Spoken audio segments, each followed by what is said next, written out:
Hello. Hello.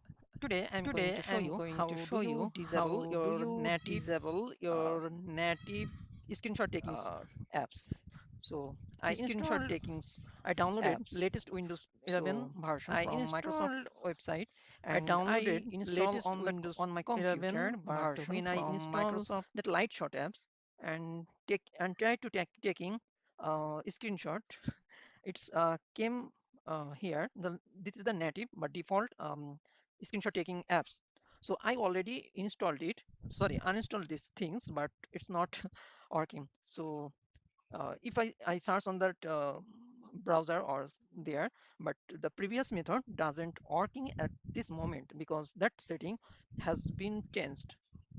So for doing that, what we need to do, we need to before this update, that options was available at that accessibility, but now it's appeared here that Bluetooth and devices, then keyboard, and here has that use the print screen key to open screen capture. This option is here, so I need to turn off it,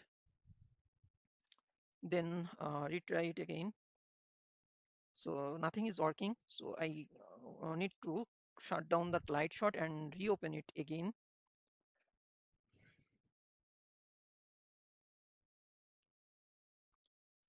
So it's open, so I'm trying to. So now light shot is working. So thank you for watching. If you like this video and get benefit from this, please make sure you subscribe my channel. Have a great day.